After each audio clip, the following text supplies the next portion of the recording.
week. So we've got our DM between George and James and Chris and myself. And George caught a segment that we posted here on the Florida State channel that came via the Miami channel. And I don't remember how the conversation got started, but with Cam Underwood and myself, join us here in an hour with Cam on the Miami channel, that Cam was making a statement and an argument that the Florida State success and the approach is not sustainable. It's based way too much on the transfer portal. Well, I have never stated that here. I've asked that question because it's run through my mind. Of course, Mike Norvell, I believe, has had the most impressive run in the transfer portal, especially the one particular cycle or off season, but really 2 to 3 years. Michigan's been very effective, but not brought in the star power that Mike Norvell has. So I've offered it up here, not as a statement to say this is not sustainable. He can't continue this approach, but to say, are you guys comfortable with this? Have you looked at the recruiting rankings versus the transfer portal? And are you guys comfortable with that? I was always satisfied with the answer. And Cam went off last Wednesday about it for whatever reason.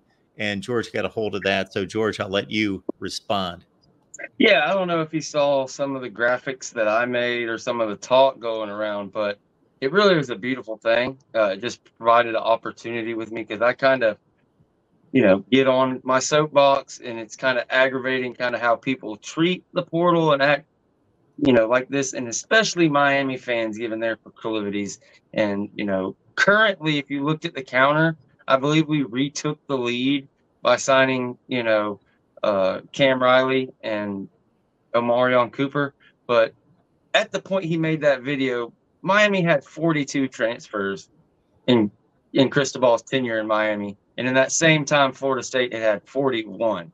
So he got up there and did this whole rant about how Florida State is built on mercenaries and it's unsustainable and it's unlike Miami and the development they've done and how they've done this and that out of high school. And it really is just like the sad,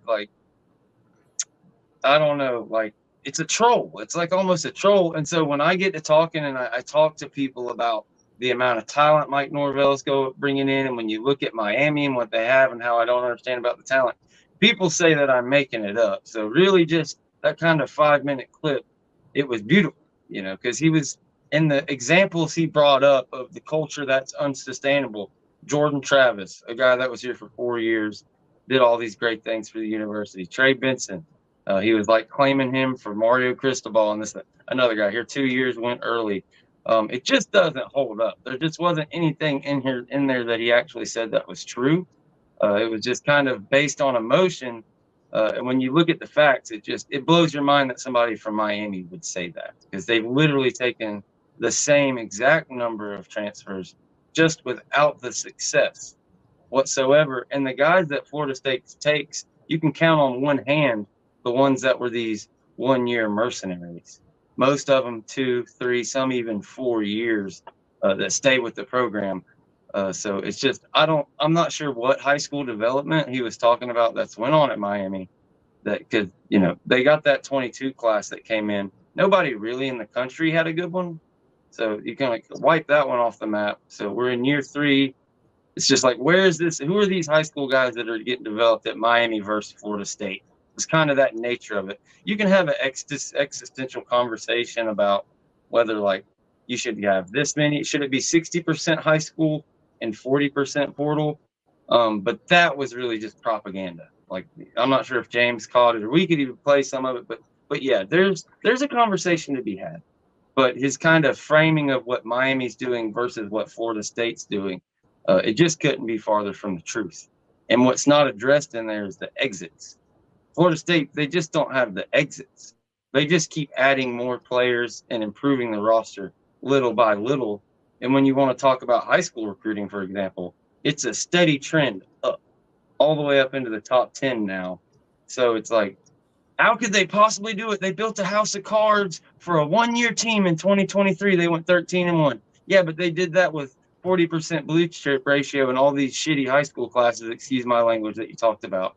So now that they're top 10 and brought in 27 blue chips and all these things, now the house of cards is going to collapse.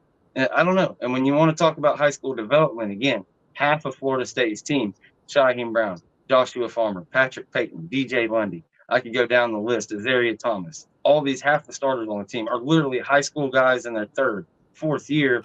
And then you have transfers like Fentrell Cypress coming back year 2. On down the line, guys on the offensive line that have been here 2 or 3 years, et cetera, et cetera. So it's just one of those things. It was gold for me because it's proof positive. It all starts with Gabby Urethra at 247, and it sponges down to people like that. I don't know if it was an emotional thing or he was just aggravated off the timeline, but it was just one of those things. I wouldn't have addressed it so firmly if it had been posted on the Miami channel. But since it posted up on the FSU channel, I just had to. And we could get into just why it is sustainable and exactly what Mike Norvell is doing. We could go on for that for another hour and a half. It's very interesting. It's a strategy that's being used, and it's actually good when you can get your base to actually just lock into it and block out the noise. The problem is it only works when you have such a small segment of the population that believes anything that you state. And what I mean by that is, Gabby, I want to say his name properly on your channel. Is it Urethra? No, I know how I say it. Gabby U. We'll just go with Gabby U. I won't troll him. Wrote an article, and this was Miami's entire thought process going into the fall. Florida State relies entirely too heavily on the transfer portal. It's unsustainable. The reason why you want to come to the U is because we play freshmen. We play at people. They even wrote an article in January where they boasted about how, I believe it was 2,500 snaps or something like that, were based on freshmen playing. And then reality set. We have to win right away. We need a quarterback. We need a running back. We need offensive linemen. We need defensive linemen. We need linebackers. We need corners. We need safeties out of the transfer portal, and how Miami is going to get everybody in the transfer portal. And everybody who went into the portal, Miami, even in the second wave, when you look at Simeon Barrow, you look at both D tackles from Michigan State. You're talking about the young man who's a D2 guy. You're talking about people going out, even to where it was Cam Ward, and then Cam Ward decided that he wanted to leave and try to entertain the NFL draft. Then Cam Ward's not good. We're going to get Reese's Peanut Butter Puff or whatever the heck his name is from a Division I AA school. We're going to bring him in, and he's going to be the next best quarterback in the state. And then, Cam Ward's back. Oh, my God, no. Now what happens is when you keep saying a lot of things, the North remembers. Some of us graduated college in 3 years. Some of it, and part of it comes down to this. And this isn't every Miami fan. Miami is one of the greatest academic institutions you can get to in the state. Hands down. My best friend graduated from pre-med from Miami. She is incredibly smart. But for most of our lives, I don't know if George's a little younger. Mark's a little older than me, but I know Mark's, your guys did this. For all of our life and education, we were broken up into three categories. You had the gifted students or the honor students. So they went to class with gifted and honor students. So you talked to these students. These were your peers in which you came up with, smart people. But you got a chance to intermingle at lunch and stuff with the regular students. So there's nothing wrong with being a regular student. That's the mass. But then what we called it when I was coming up was called SLD, slow learning disability, or slow learning education. And these are the guys that need a little bit of extra help.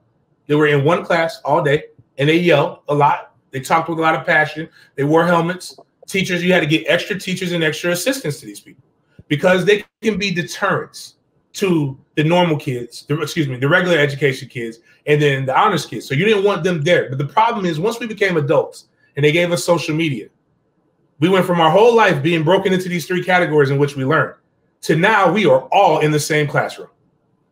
And unfortunately, the loud and the ones who make absolutely no sense and have no argument are now in the same class as the intellects and the normal people. And they're getting the attention. So the normal kids want to get the same attention as the kids who would tell you that they like the red crowns because the red crowns taste the best. And when I hear these things, especially from Cam, who I do believe is intelligent, but I know he's trolling, you can't say that and do what you say we're bad at, and it's unsustainable because you do it the right way. When you haven't won a game, you have no proof. I would argue that, in fact, your high school kids that came into last season, again, article written by the University of Miami beat, not James Coleman saying this. They brought an article that took all of the players who had pre-draft grades. There were, and the article was University of Miami projects to have 5 first-round picks. Leonard Taylor was one. Cam Kitchens was one. 2 of your offensive linemen were one. And I forget who the other guy. I think he didn't even play. Nobody got drafted in the first round. In fact, you almost went to where your top guy didn't go. I'd argue that that's the opposite of development. The kid didn't just not become a 5-star all of a sudden. Your scheme him up. And Florida State did not go all in for the 2023 class. What happened was, I even made this observation. Mike Norvell's biggest recruiting tool for the class of 2023 is to keep the guys who are draft eligible for 2022 to come back. And that's what he did. He kept Jay Trabb back. He was able to keep I can't even think of my running backs name. Trey Benson back. He was able to keep Johnny Wilson back. He was able to keep Jared Verse back. All of these guys who could have gone. That's why Florida State's 2023 was so imperative and so good and shocked. And you know what their fan base said going into 2023? We suck. We're going to win 8 games. It's a constant thing. And eventually, you know what? You're going to be right. If just like my Christian friends and everybody who says Jesus is coming, you know what? The world is going to end one day. And if you say it every day and you're right once, that doesn't mean you're this prophet. It just means you said the same thing every day. It's going to rain outside. If I say it's going to rain outside every day, you know what? In Florida, the odds are high that it's going to eventually rain. The problem is this. If you look at what Mike Norvell does in the transfer portal and how they utilize it the exact same way as you would utilize high school recruiting. If I bring in a 5-star prospect, and I actually had this conversation with some Noel friends off camera, and I had to get them on my side. If I bring in a 5-star prospect, what do I want? What's the first year they're going to do? They say, oh, you know what? Be a contributor, play special teams, get a couple catches, do your thing. All right, cool. Second year, what do we want? We want them to contribute more, possibly become a starter, right? Okay, that's good. Yeah, that's what we want from a second-year player. We know his name. Third year, what do we want? We want him to start. Okay. How is that any different than what we just got from out of Johnny Wilson? We don't need that person to contribute and do that first year. So the first year is a wash. We got 2 years out of Johnny Wilson. That is not a mercenary. We got 2 years out of Trey Benson. That is not a mercenary. We got, matter of fact, what's funny about the Trey Benson thing, Trey Benson was so good and so developed at Mario that Mario didn't bring him down to Miami but brought other people in. I pray that all of these guys are upstanding citizens, because I would never do dirt with any Miami beat writer or any Miami fan, because they don't remember what they said. They'll say one thing and then they'll completely forget it in the same sentence. It's ask a 9, ask a 10, ask 11, ask a 12, as Stephen A. Smith would say. But I will say what isn't sustainable is what TCU did. You can't go bring in a bunch of 1-year guys and have them merge and have them gel. And the more people, and this is what I think is going to happen to Miami, is they're going to find this out. You can't bring in that many people and then Deion found this out the hard way, and then expect them to all merge, because it takes synergy. So you have to you need that extra year. But they're and I'll leave you with this. The crazy part is everybody can tell us how wrong they are as opposed to just be happy. We're happy. The person that has the money is not the person starting to fight in the club. It's the person who has nothing. We're over here enjoying our 13-1 season, and we hear Georgia every now and then. Teams that can't beat us tell us 63-3. We're not bothering nobody, but they're bothering us. And matter of fact, they'll tell us that we rent-free after they try to troll us and we respond. But that's what I tell, stop responding to people that you didn't go, that you wouldn't be in the same class with. Don't respond to people that don't have a real, they don't have an argument. And the only thing that they can do is try to rile your blood up because they know at the end of the day, they're afraid. Because if they were truly just happy with what they have, the conversation wouldn't be what we have sustainable at Florida State. The conversation would be how they're back and how they're going to win. Because I can tell you this right here. I don't care if they win a game. I don't care if it's sustainable what Mario does. I just want to beat Mario consistently. That's it. I can respect that they got better with Cam. Cam Ward might be better than TVD. Cam Ward gives me no fear. Like, I don't care if you bring everybody in high school. But I know this, when they're sleeping, when they're laying in bed at night and they're thinking about this, I know for a fact them 16 3-stars ain't going to do a damn thing this year. So have all the high school recruiting you want. You sign 30 kids, you should have a top 5 class. That's the numbers. That's the way the game works. It's a numbers game. But I tell you this, I like our class. And I don't want, if Mike Norvell signs 16 3-stars when there's an opportunity to go get me some guys with 2 to 3 years, because the game is about winning games now. Last time I checked, when I walk into Doak Campbell Stadium, there is no banner for the #1 recruiting class in the nation. There's ACC championships and national championships. And when you go to that Renner Stadium, and you see Dolphin banners, and you haven't seen anything in this century from the University of Miami. But when you go there and you check it out, they are talking about their 5 rings from the past. They are not talking about all the recruiting classes in which they have. And but to me, if you like it, I love it. Enjoy yourself. All I care about is whipping you for the 4th straight year, which I believe we're going to do. And nobody's going to bet me, because every time I talk that talk, everybody starts having excuses about where their money at. My checking and my savings and the way it's tied up and all this other stuff. But hey, that's all I got to say. Sorry about that. I was a little long, but it ramped me up. Well said, my friend. Well said. That's why you're here.